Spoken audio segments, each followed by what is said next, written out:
Coucou, comment ça va? Voilà, je suis encore là pour une autre vidéo.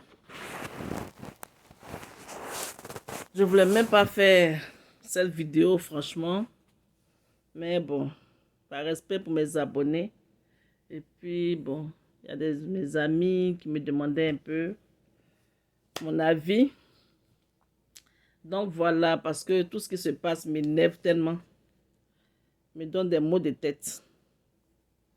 Voilà, donc, comme vous avez pu le constater, la Côte d'Ivoire a renoué avec son cycle de violence il y a quelque temps. Et puis, on a assisté à des tueries, à des morts. Le sang a coulé encore. Voilà. Et ça me fait penser à quelqu'un qui a dit un jour que l'absence de guerre n'est pas la paix. C'est ça. Ce n'est pas parce que les armes ne crépitent pas qu'on pense qu'il y a la paix. Et c'est ce qu'on a toujours dit. On a toujours déploré cette situation de tension, de ni paix, ni paix ni guerre, que la Côte d'Ivoire vivait, que la Côte d'Ivoire vit. On a toujours déploré ça. Mais les gouvernants ont fait la sourde oreille. Parce que pour eux, la Côte d'Ivoire va bien. Les Ivoiriens sont réconciliés. Et vous avez même constaté que sur les plateaux de télé, quand l'occasion leur est donnée de parler de la réconciliation nationale, c'est un déni complet de la part de nos gouvernants. Voilà, de la part du parti au pouvoir. Et voilà, les Ivoiriens, c'est comme si ils attendaient la moindre étincelle pour pouvoir s'entretuer, s'opposer. C'est comme si se regardaient un chien de faïence pendant tout ce temps. Et on a vu les revoir ce qui s'est passé, les résultats. Des tueries à Gagnoa, à Bounois, à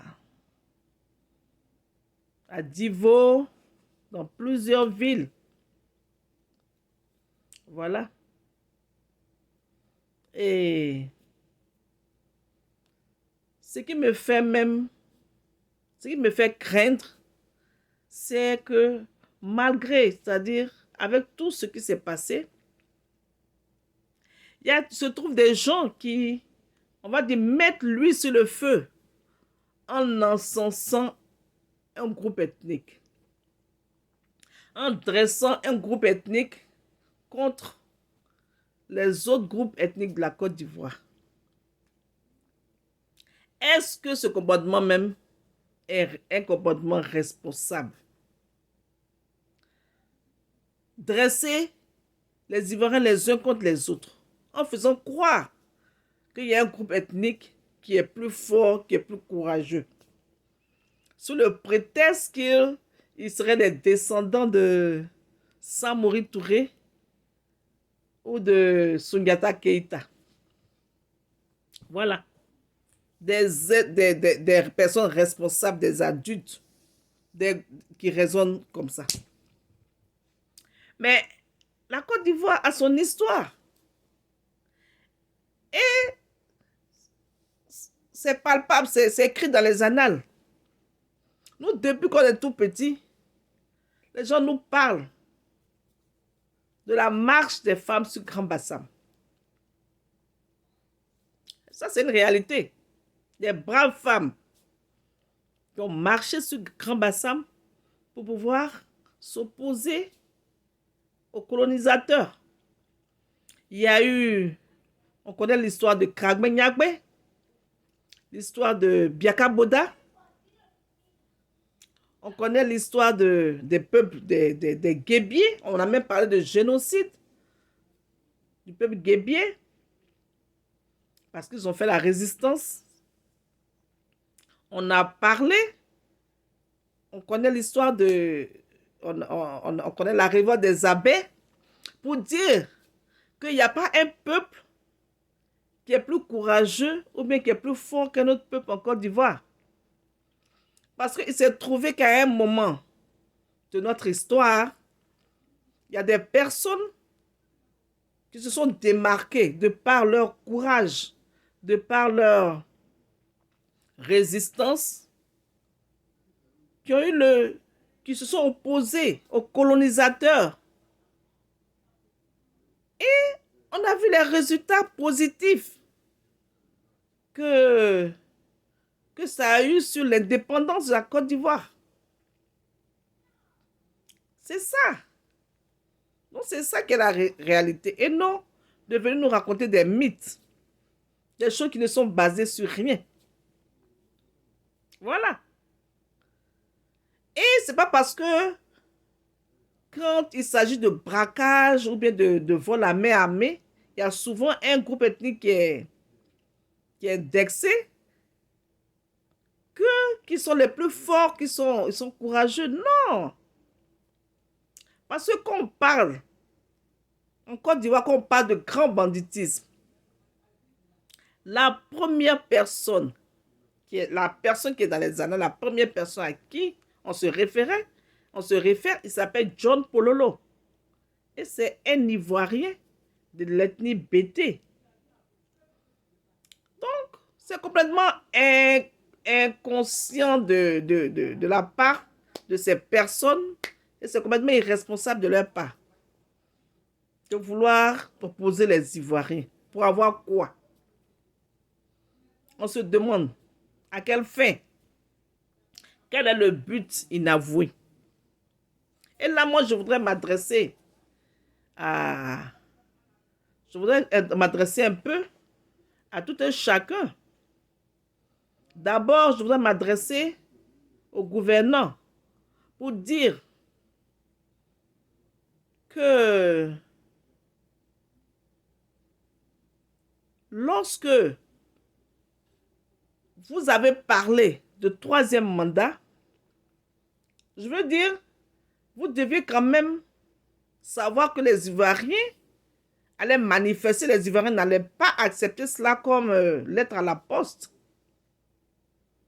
Donc, en tant que responsable politique, vous deviez préparer, essayer de préparer, de voir comment contenir les manifestants, essayer de faire quand même un plan pour pour au moins qu'il n'y ait pas de mort d'homme. Ça, c'est possible. Et c'est le rôle d'un gouvernement responsable. Mais, c'est pas ce à quoi on a assisté. On a vu de la police, on a vu des forces de l'ordre tirer sur des populations aux mains nues. On a vu des personnes, des êtres humains, des Ivoiriens, prendre des machettes contre leurs semblables. Et qu'est-ce qui se passe après? Quand un membre du gouvernement va après que se soit calmé, fait un peu une sorte de caravane pour rencontrer des jeunes et leur dire que leur rôle n'est pas de s'immiscer dans la politique, mais est-ce qu'on ne peut pas parler de mauvaise foi ou de politique de l'autruche? Parce que ce à quoi on a assisté, si ce n'est pas un manque de mauvaise foi, c'est quoi? Parce qu'on ne peut pas avoir peut-être distribuer des machettes. On ne peut pas parler, on ne peut pas lancer des jeunes dans la rue et les dresser contre d'autres jeunes et après dire que à ces mêmes jeunes Ne vous immiscez pas de la politique, dans la politique. Ça n'a pas de sens. Ça n'a pas de sens. Mais comme toujours, on sait que les gouvernants, le cadet de leurs soucis, c'est la population. On sait qu'ils se jouent toujours de la population parce qu'ils savent, après, leur plan, c'est toujours d'aller après vers ces mêmes populations en manipulant des personnes pour faire comprendre, pour leur genre, dans le genre, pour dire que qu'ils n'étaient pas pour ces... Ils n'ont pas voulu ces affrontements. Et ça, c'est pas nouveau. C'est la politique de l'autruche, comme toujours. Et la première victime, je dirais même la seule victime, c'est toujours le peuple, les jeunes. Et moi, je voudrais aussi m'adresser à l'opposition pour dire que de tout temps, on vous a toujours parlé d'union. On vous a toujours parlé d'union. Quand on faisait les vidéos pour parler d'union, ou bien qu'on écrivait, les gens n'écoutaient pas. Les gens étaient dans les pro-Afi, pro-Gbagbo. Quand on voit par exemple le président Afi N'Guessan qui a décidé de se mettre à dos ses frères par ses comportements, parce que on lui a reproché déjà d'abord de parler de cercueil en parlant du président Laurent Gbagbo. Ensuite, on lui a reproché d'avoir mis ses amis en prison, de les avoir envoyés en prison. Mais on va dire même que ça, c'est le passé. Mais tout dernièrement, même à la veille de son investiture, il a fait un discours où il ne prenait pas la réconciliation. Il pose des actes et il fait des discours où il est toujours en train de narguer ses amis. Son dernier discours, il parle de vieilles personnes qui seraient en quête d'une seconde jeunesse. Mais quand on a ce genre dans le langage, comment on peut vouloir la réconciliation? Ça me fait penser à Houphouët-Boigny qui a dit la paix, ce n'est pas un mot, c'est un comportement. La réconciliation, c'est dans le comportement.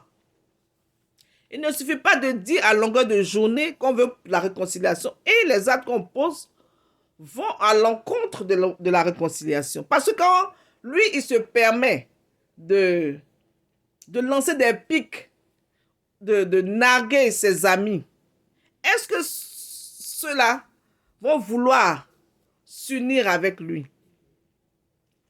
C'est ça. Et on voit ce que ça donne. On voit ce que ça donne. Maintenant, de l'autre côté, on a les pro-Gbagbo.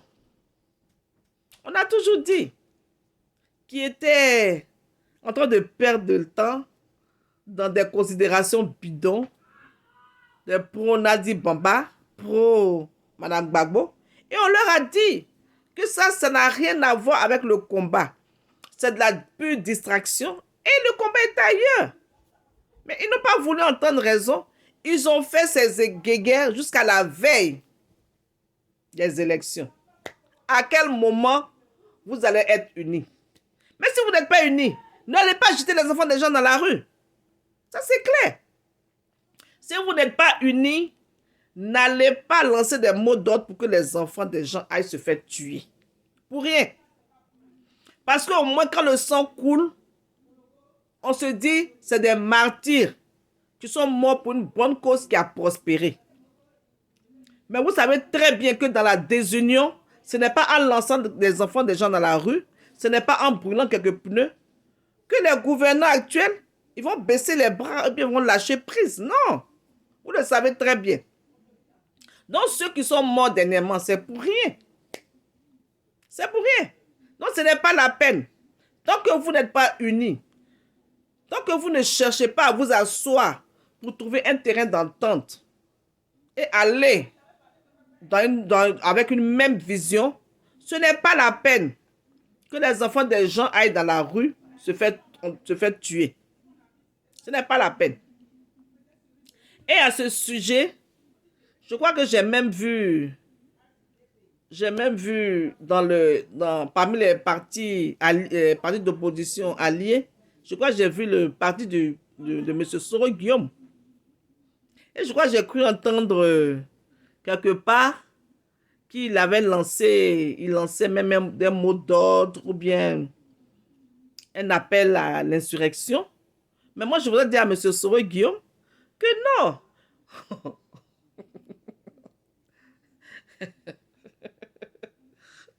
L'histoire de la Côte d'Ivoire fait trop rire. M. Soro Guillaume, il a toujours dit que lui, c'est lui-même qui a fait la rébellion. Il a fait la rébellion seul. Il n'a pas fait la rébellion avec le président Ouattara. Il n'a pas fait la rébellion avec le président Chirac. Lui seul, il a fait la rébellion. Avec lui-même peut-être ses hommes et lui-même ses connexions. Donc moi, je voulais lui dire, chacun son registre. Yeah, c'est ça. Chacun son registre. Ceux qui sont habitués aux marches, ceux qui sont habitués à la lutte sans armes, ceux qui sont habitués au discours, eux, ils restent dans leur registre. Et M. Soro Guillaume, qui est habitué à ses coups d'État et à ses armes, il reste dans son registre. Parce que c'est lui, en tout cas, lui seulement, il ne peut pas rester à l'extérieur et puis mettre les enfants des gens dans les rues qui vont aller se faire tuer sous prétexte qu'ils vont aller se faire tuer pour venir installer lui Soro Guillaume comme président. Attends. On est sérieux là? On est sérieux? Donc lui, il a toujours montré ce dont il est capable. Il a toujours montré comment lui, il excelle. Où il excelle. Donc, c'est le moment. Peut-être que les Ivoiriens veulent qu'il agisse. C'est le moment où on l'attend. Peut-être que c'est par rapport à ça qu'il va maintenant rentrer dans le cœur des Ivoiriens. On va savoir véritablement que c'est le brave Tchè qu'il a toujours prétendu être. Sinon, il ne peut pas se mélanger aux faiseurs de paix, aux gens qui ont l'habitude de marcher ou bien de se faire tabasser dans les rues pour se mélanger à eux et puis faire des appels à l'autorité. Non, ça ne marche pas comme ça. Voilà. C'est ce que je voulais lui dire. Donc, pour dire aux jeunes, ce n'est pas la peine. Moi, je vais parler sans passion et puis vraiment sans parti pris. Ce n'est pas une affaire de FPI, PDCI, RDR, voilà, machin. C'est une Ivoirienne, une femme ivoirienne qui parle. Voilà, ce n'est pas la peine, les jeunes, d'aller vous jeter dans les rues pour des hommes politiques qui ne s'entendent pas. Parce que ça ne peut pas prospérer. Ce qui s'est passé au Mali, ce n'était pas un coup d'État. Les Maliens étant unis, ils sont restés dans les rues pendant des semaines et les forces de l'ordre ont compris qu'ils ne peuvent pas tirer sur eux, qu'ils ne peuvent pas tuer la population. Donc, ils se sont mis du côté de la population. C'est comme ça que c'est passé. Parce que les Maliens, ils étaient unis. Alors, vous n'êtes pas unis, vous ne vous entendez même pas sur le basique, sur l'essentiel. Donc, c'est pas la peine d'aller jeter les enfants dans les rues. C'est pas la peine d'aller endeuiller des familles, d'aller faire pleurer des mamans en ce moment. Ce n'est pas la peine. Parce que le combat que vous menez est un combat qui ne peut pas prospérer. Dans la dispersion, dans la désunion, on ne peut rien obtenir. Voilà. Donc, c'est ce que je voulais vous dire. Et puis, j'ai entendu quelque part, il y a des gens qui disaient, oui, le président Laurent Gbagbo, il ne parle pas. Voilà, le président Laurent Gbagbo, il n'a rien à dire. Il n'a rien à dire. Et moi, je suis tellement contente qui ne soit pas encore rentré, qui n'ait rien dit depuis plus de combien d'années, près de 8 ans, il n'ait même pas parlé. Je suis tellement contente qu'il n'ait rien dit. Voilà. Parce que si le président Laurent Gbagbo avait parlé, il avait lancé un discours depuis qu'il a été libre, on allait lui attribuer la paternité de tout ce qui se passe là. J'imagine ce que les gens allaient dire. Oui, ça fait 8 ans on est en paix. Il a fallu que le président Laurent Gbagbo parle pour que les gens aillent dans les rues, s'entretuer.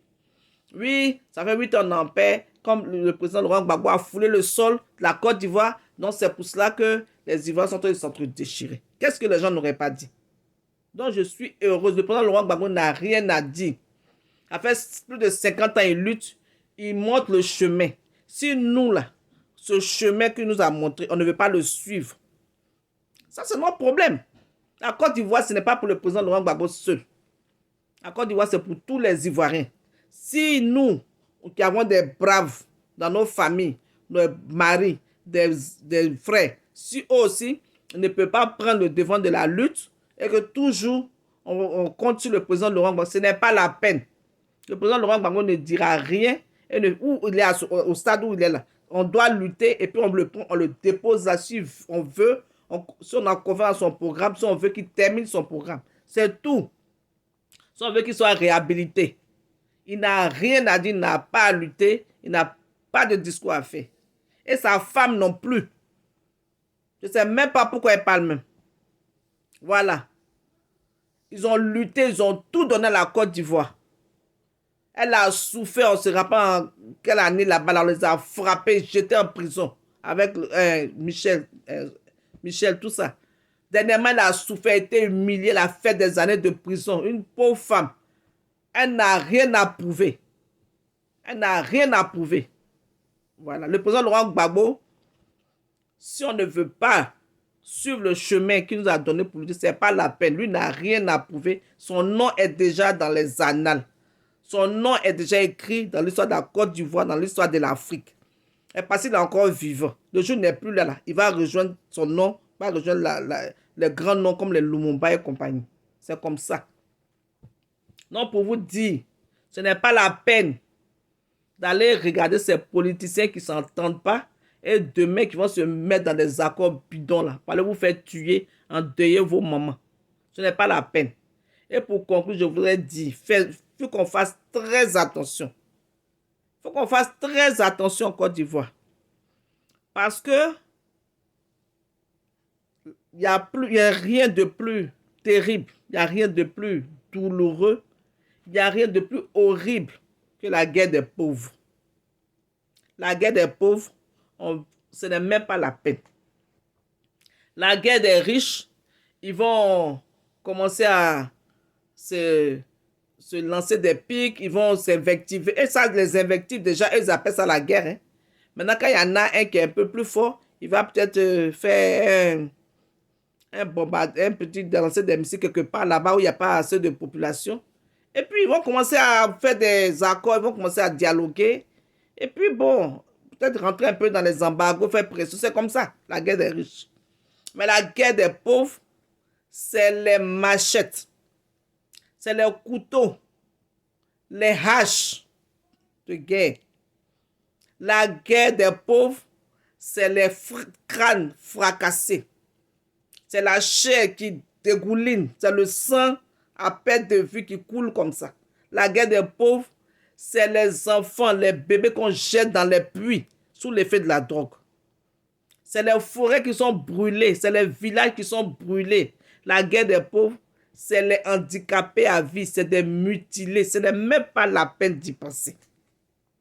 Ce n'est même pas la peine. Parce qu'en 90, il y a la France qui est intervenue. La France, en ce moment, il y avait le binôme Sarkozy et Obama qui faisaient la pluie et le beau temps. Moi, je vois très mal Macron, lui seul, venir intervenir dans cette histoire de la Côte d'Ivoire. Il ne peut pas se permettre. D'abord, il n'en a même pas les moyens.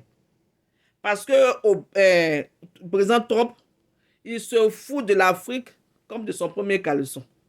Tout ce qui l'intéresse, c'est l'Amérique et les Américains.